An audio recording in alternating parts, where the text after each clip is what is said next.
नेता मार्ग के नेता हैं, कर्म भगवान को मैं उनके इन्हीं गुणों। देखो, हमारी चर्चा चल रही है कि हमें मोक्ष मार्ग की प्राप्ति कैसे हो। एक तो मैं ये बात बहुत जोर देकर गहराई से कहना चाहता हूँ कि ये कोई भाषण नहीं हो रहा है और किसी वजह से बहुत विशुद्ध मन से बहुत विशुद्ध स्वाध्याय हो रहा है। आत्महित के लिए, मैं मेरे हित के लिए जो बात पिछले 15-20 दिन से मेरे खास स्वाध्याय में चल रही है, आज मैं वो बात आपके साथ कर रहा हूँ और अपनी परवाह है। और मैं ये चाहता हूँ कि आपको भी इस बात की परवाह होनी चाहिए। चिंतन का विषय नहीं है कि हमें मोक्ष मार्ग की प्राप्ति क्यों नहीं हो रही है, क्या दिक्कत है। हम दुनिया में जिस चीज की प्राप्ति करना चाहते हैं उसको कर ही लेते हैं, देर सबेर थोड़े बहुत दिन में कोई ना कोई उपाय हम कब से कह रहे हैं और फिर नहीं हो रही है। तो जरूर कोई ना सॉर्ट आउट करें ताकि हमको मोक्ष मार्ग की प्राप्ति हो। और ये तो इतनी सी बात है। देखो, हम कोई बड़ी बात नहीं कर रहे, हम ये बात तो कर नहीं रहे कि हमें मोक्ष की प्राप्ति क्यों ना हो, क्योंकि मोक्ष की प्राप्ति में तो आप कह सकते हो कि भाई मोक्ष की प्राप्ति तो आज नहीं हो सकती, तो सुलभ है। और हम तो यहाँ तक कह रहे कि यदि हमें नहीं हो रही तो और दुनिया में तो कैसी आग लगी हुई है। आज हम और आप गुरुदेव के प्रताप से एक जो भावना लेकर बैठे हैं, तो कमी हो उसे दूर करके प्राप्त करें, क्योंकि ऐसा अवसर फिर मिलना मुश्किल है। अभी सर्व प्रकार से अवसर आया है। जो सार में रस चलूंगा कह रहा है, पर हमें अंदर से मोक्ष मार्ग की इच्छा है कि करो। अपने आप से बिल्कुल खोल के पूछो कि मुझे मोक्ष मार्ग चाहिए कि नहीं चाहिए, क्योंकि हो सकता है यहीं पर बहुत बड़ी कमी हो। यहाँ पर ही बहुत लोगों की कमी है। कहते हैं ऊपर से ही, अपने को ये समझना है। मैं एनालिसिस करके तोड़े कि उनमें क्या दम है, कितना दम है। जिन चीजों में हमारा ध्यान जा रहा है, ऐसे लिखा है कि मोक्ष मार्ग किसको प्राप्त हो, तो उन्होंने लिखा काम एक आत्मार्थनो बीजो नहीं मन रोग। ये लाइन बहुत बढ़िया लगती है मुझे। काम एक आत्मार्थनो बीजो नहीं मन रोग। मन में दूसरी बात रोग, वो जो दूसरा कुछ करना है, जिसको केवल एक आत्मा चाहिए, मात्र मोक्ष अभिलाष, मात्र दो चीजें नहीं चाहिए। मुझे संसार भी चाहिए और मोक्ष भी चाहिए, तो उसको नहीं। बात है कि हम में आता है क्या, तीन भुवन में सार वीतराग विज्ञानता। ये बात जच रही है क्या? अपने आप से पूछो। हमें तो तो आप चेक करोगे तो हमें पता चलेगा कि हमें ये बात नहीं जच रही है। तीन लोक में सार वीतराग परिणाम ही है। आज मैं प्रवचन सार का स्वाध्याय कर रहा था, उसमें बहुत तरह तरह से बहुत आनंद आ रहा था मुझे। उसमें लिखा उनके जीवन में दो तरह का चारित्र है, एक वीतराग चारित्र और सराग चारित्र। का मतलब क्या, बहुत गजब की बात है। वीतराग चारित्र माने कुछ लोग ऐसा समझ सकते हैं कि वीतराग चारित्र माने सम्यक चारित्र और सराग चारित्र माने मिथ्या चारित्र। ये अर्थ नहीं है, दोनों ही सम्यक चारित्र के भेद है और दोनों ही मुनिराजों के जीवन में पाए जाते हैं। मुनिराज को जो शुद्धोपयोग का परिणाम है वो तो शास्त्र लिखने का परिणाम है, व्रत समिति गुप्ती पालने का जो परिणाम है वो सराग चारित्र है। किसी भव्य जीव को उपदेश देने का है, वो पढ़ के तो रोंगटे खड़े हो जाते हैं।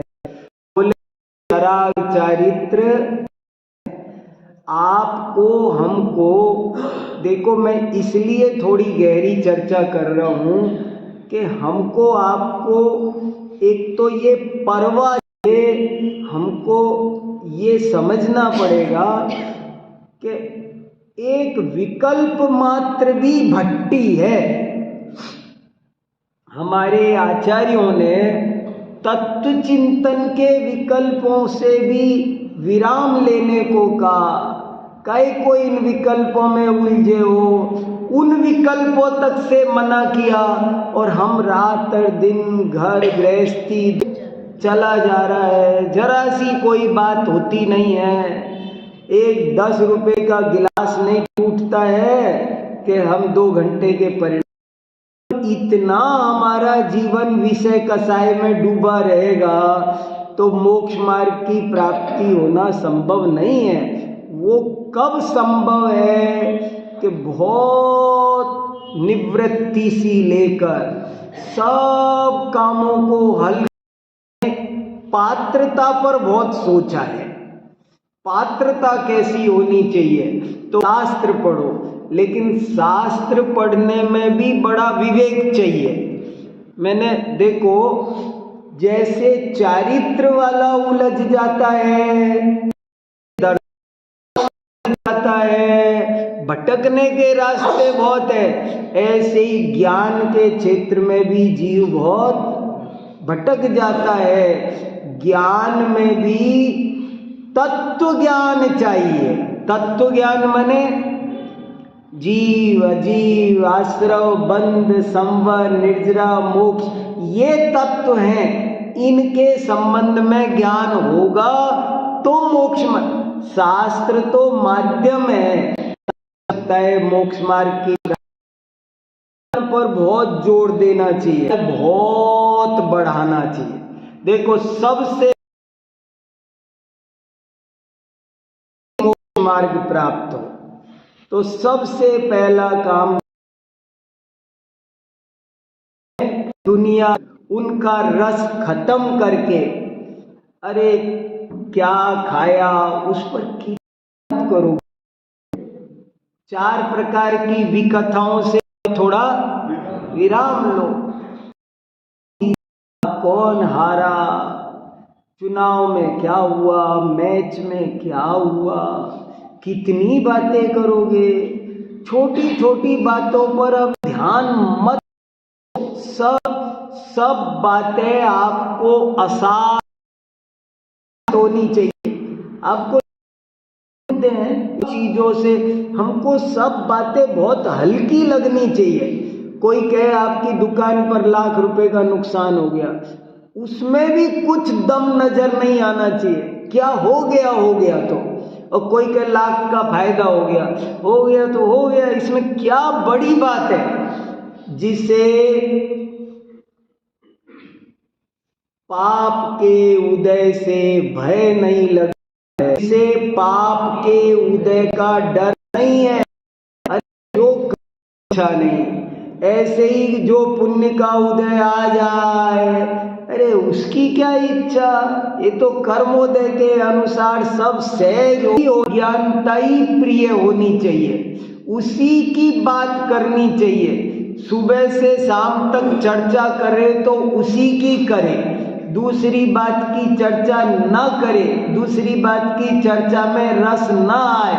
अभी तो हमारी हालत खराब है, हमको तो वो और बात होती है तो हम कितनी भी चर्चा की बात हो तो प्रवचन नहीं।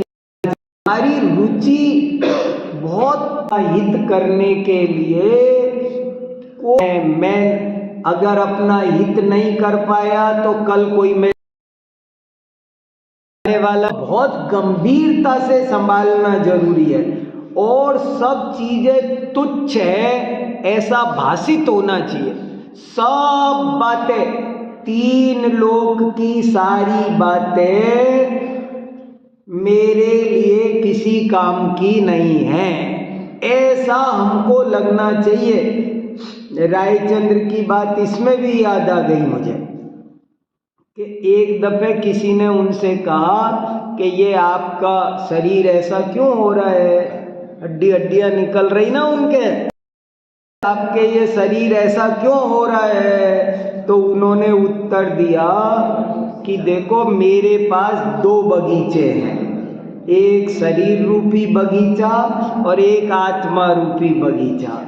बगीचे तो दो हैं और पानी मेरे पास इतना है कि एक को ही हरा रख सकता हूँ, दोनों को हरा रखने लायक पानी मेरे पास है नहीं। तो मैंने पिछले अनंत जन्मों में वो सारा पानी शरीर रूपी बगीचे में दिया,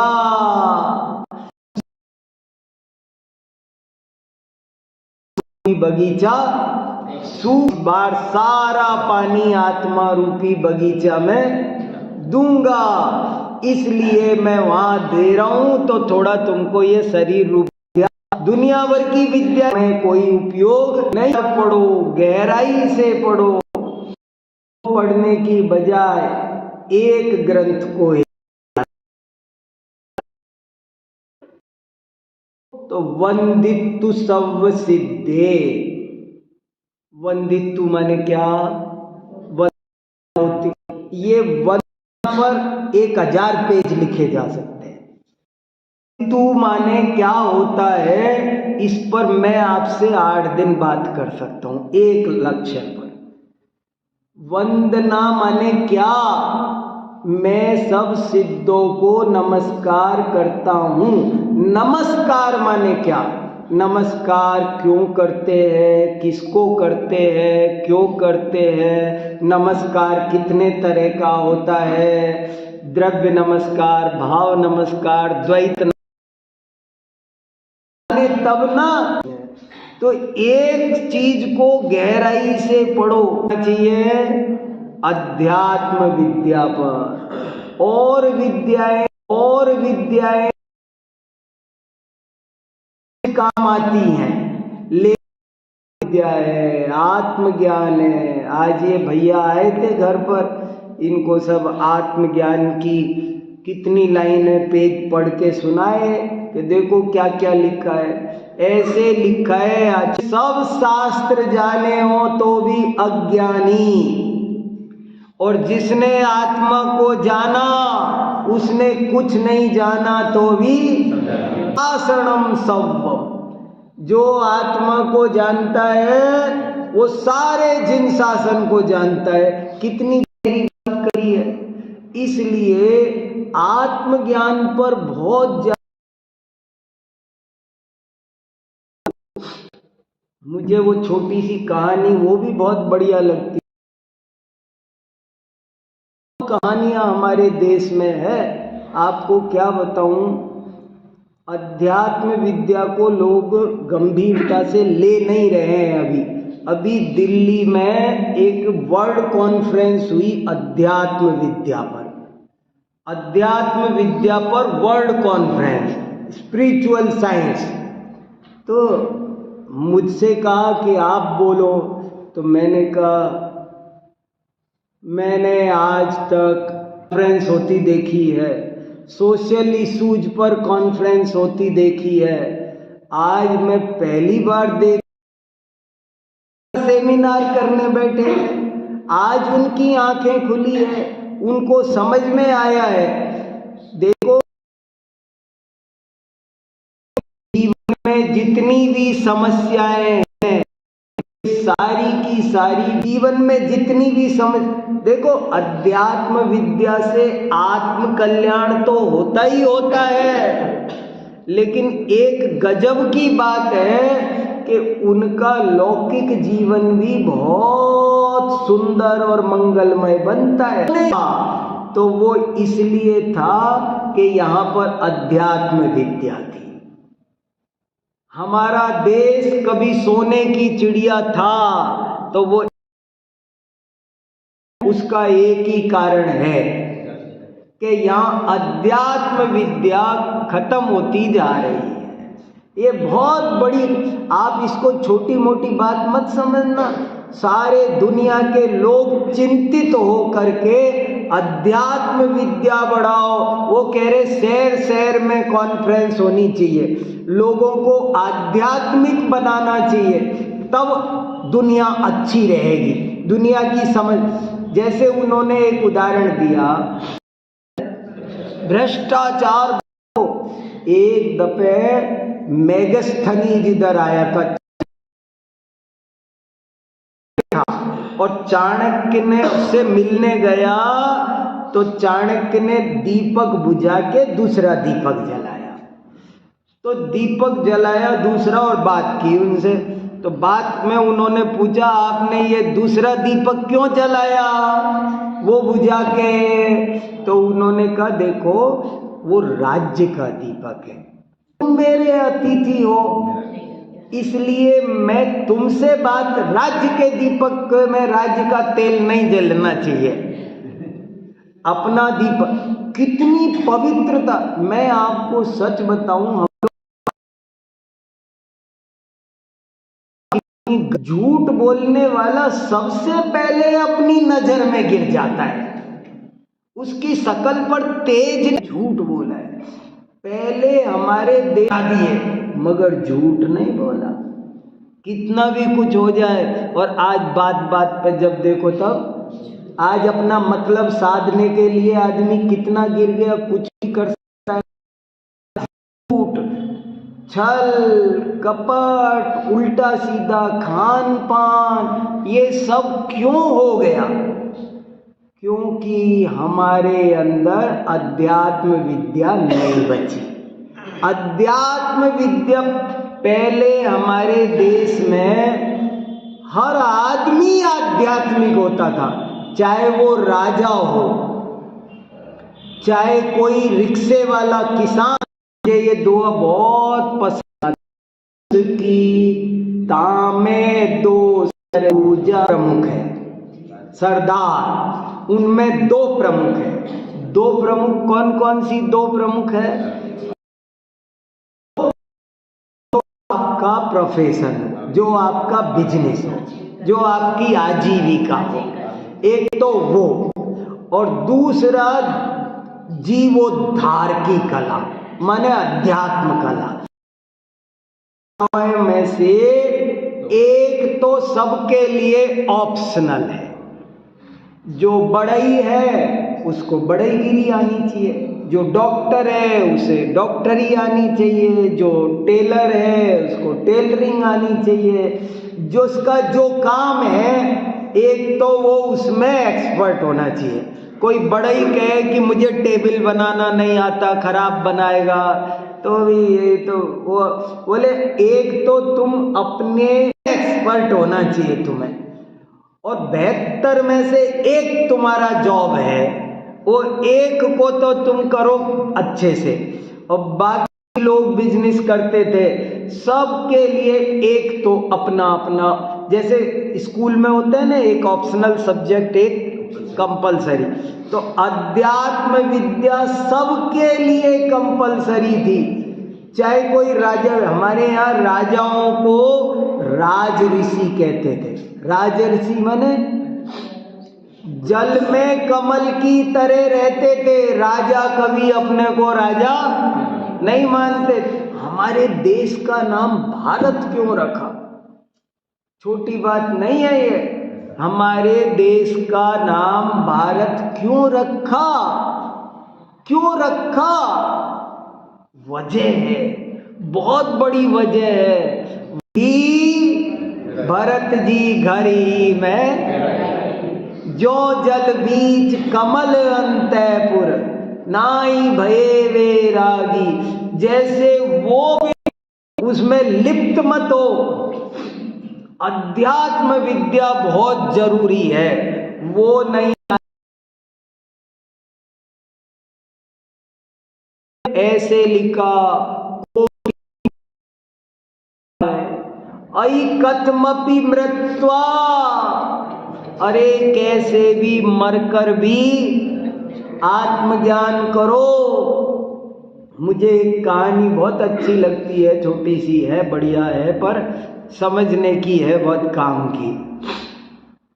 एक बहुत बड़े पंडित जी थे, वो नदी पार करना चाहते थे तो नाव में बैठे और नाव में बैठकर नाविक से बात करने लगे। नाविक भैया अंग्रेजी जानते हो? जिंदगी पानी में ही गई होगी, वो तो हमारे देश की भाषा है। अरे पंडित जी संस्कृत ना, पंडित जी संस्कृत भी नहीं आती है। अरे पंडित जी कहाँ, मुझे अपना नाम दस्तखत साइन तो कर सकते ना? ना वो कहाँ, तो गणित पहाड़ नहीं आते।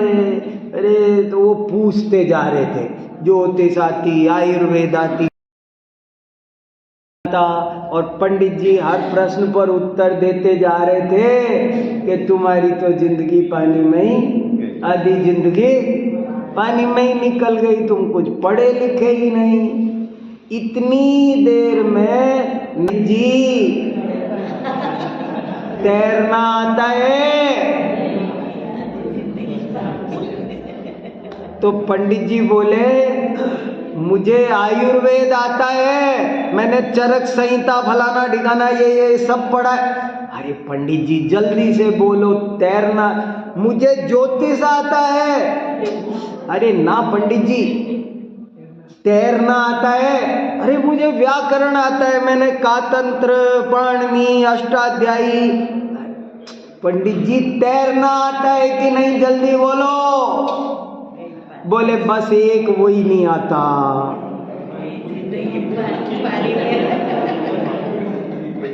तो भैया पंडित जी आज तो आपकी गई पूरी जिंदगी। देखो और सब विद्याएं अलौकिक है, बहुत अलौकिक है। जिसे अध्यात्म विद्या आ जाती है वो जीवन में कभी दुखी नहीं होता, कभी अशांत नहीं होता। दुखों का पहाड़ भी टूटे तो मुस्कुराता रहता है, कभी भी उसको कहीं कोई परेशानी नहीं होती। वो जीव अलग हो जाता है जिसे अध्यात्म विद्या आ गई। जिसे अध्यात्म विद्या आ जाती है उसके जीवन की पवित्रता और उसके जीवन की प्रसन्नता न्यारी होती है। वो किसी को अपने अधीन नहीं समझता। जैसी भी जो भी हालात हो, ना तो भूतकाल के गड़े मुर्दे उखाड़ता और ना भविष्य की चिल्ली कल्पना करता, हमेशा वर्तमान में जीता है। एक प्रसंग, अपने दोस्तों के साथ खेल रहे थे तो एक दोस्त ने पूछा कि वर्तमान क्या बात है, उदास, किसी बात पर नहीं देखा, क्या बात है? तो उसमें आया, उनमें उत्तर दिया, भविष्य की सेक चिल्ली कल्पना नहीं करता, मैं हमेशा वर्तमान में जीता हूं। कुछ जैसा होना हो वैसा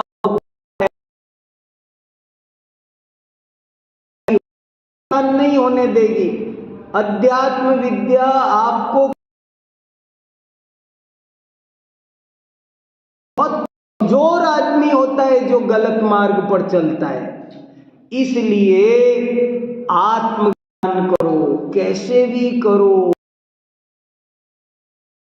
जिसने आत्मा को नहीं जाना उसको धिक्कार बोला है आचार्यों ने। धिक्कार ऐसे बोला है, धिक्कार लिखा है, बड़ी बड़ी बातें लिखी है। धिक धिक जीवन समकित बिना। इसलिए आत्मज्ञान को ऐसे बहुत सारे चिंतकों ने लिखा, ऐसी बहुत सारी गजलें, शेरो शायरी सब भी ऐसी है। जो आध्यात्मिक चिंतक है, जिंदगी में आकर शेख क्या कारे नुमाया कर गए, बीए किया नौकर हुए, पेंशन मिली और मर गए। ये जिंदगी है। लोग ये जिंदगी है जो कुछ काम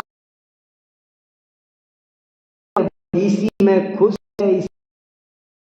बड़ी बात कर ली खुद अपने से जिसने, अध्यात्म वो भेद विज्ञान और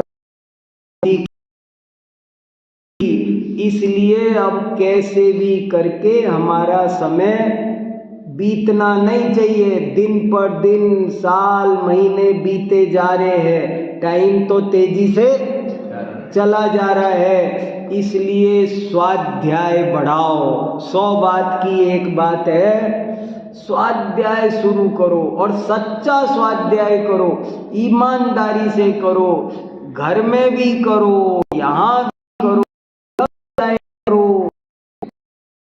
अभी मैंने वहाँ शाश्वत धाम में बोला कि सब लिखा जरूर करो रोज। वही बात आपके लिए भी जरूरी है। आप वो व्यापार में मगन है। मैंने उसको बताया, मैंने उससे कहा कि अब तुम हमारे जैसा स्वाध्याय करो। और कैसे करो? अभी व्यापार में से समय कम करो और कैसे भी करके हमें नहीं पता, लेकिन तुम एक डायरी बनाओ। मैं उसकी एक डायरी बनवा के आया हूँ अभी। मैंने कहा एक डायरी बनाओ और इसमें लिखो मेरा स्वाध्याय, ऊपर हेडिंग लिखो मेरा स्वाध्याय।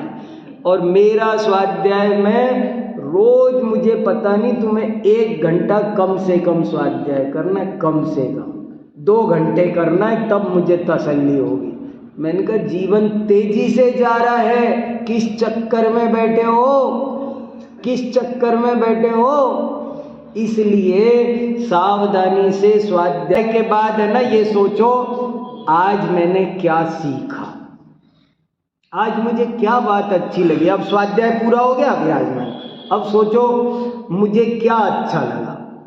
और जो तुमको अच्छा लग रहा हो ना, वो अब डायरी खोलो और उसमें लिखो। लिखने से वो बात मजबूत होगी। जैसे अपन प्लास्टर करते हैं और उसके बाद में उसकी तराई करते हैं। तराई क्यों करते हैं? वो मजबूत हो जाता है। ऐसे ही पढ़ो, पढ़ने के बाद हर एक सबके, आपके सबके पास अपनी अपनी एक पर्सनल स्वाध्याय की डायरी होनी चाहिए और उसमें रोज 2-4 लाइन आपको आज क्या अच्छी बात सोचा था, अरे देखो ये वाक्य मैंने क्या लिखा, आपको बहुत प्रेरणा देगा। जिंदगी में स्वाध्याय स्वाध्याय स्वाध्याय। और कितना वह आपसे थोड़ा सा संकोच करके हम घंटे 4 घंटे नहीं, 8-8 10-10 घंटे करते हैं। ऐसा लगता है और कर लज के 2 रोटी कमरे में रख जाया करो। और 24 घंटे स्वाध्याय, ध्यान, चिंतन ये करोगे तो अपना फायदा होगा। ये तो लक्ष्मी पुण्य की दासी है, कर्म का उदय होगा, वो आनी होगी आएगी, जानी होगी जाएगी, उसके पीछे अब बिल्कुल मत पड़ो। आप लोग मत पड़ो, सब ठीक है। जरूर स्वाध्याय के बढ़ाओ, करो क्या है क्या नहीं है। ऐसे जब ईमानदारी से स्वाध्याय करोगे ना, तो बहुत जीवन में जल्दी से परिवर्तन आना चाहिए, बहुत तेजी से परिवर्तन आना। मैं एनालिसिस करता रहता हूँ अपना। अब देखो, अब नया साल आ रहा है, कैसे होगा हैप्पी न्यू ईयर? नहीं, आपका अब जन्म होना चाहिए। तो अपने फिर एक ही ग्रंथ को दोबारा पढ़ो, तिबारा पढ़ो, नोट्स बनाओ, ऐसे स्वाध्याय भगवान भरोसे अपन इस भरोसे बैठे रहे कोई आएगा मुझे हाथ पकड़ करके ले जाएगा, इस भरोसे कुछ होने वाला नहीं है। इसलिए शांति से, ईमानदारी से, सब आकुलता छोड़ के, किसी चीज में कुछ दम नहीं है ऐसा समझ के, क्या दम है? अरे जैकेट नीली आ गई के काली आ गई के सफेद आ गई के पीली आ गई, छोटी हो गई बड़ी हो गई, क्या जरा जरा सी बात पे क्यों दिमाग खराब कर रहे हो? क्या सोच रहे हो? ये कोई सोचने की बातें हैं? ये कोई सोचने की बातें हैं?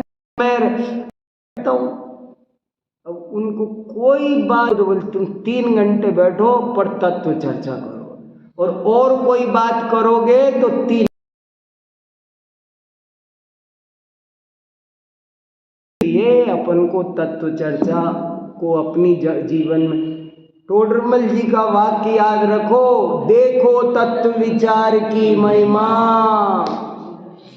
तत्व विचार रहित व्रतादि पाले, सब करे और उसे तो सम्यक्त का अधिकार नहीं। और तत्व विचार वाला इन सब के बिना भी सम्यक्त का अधिकारी है। इसलिए भेद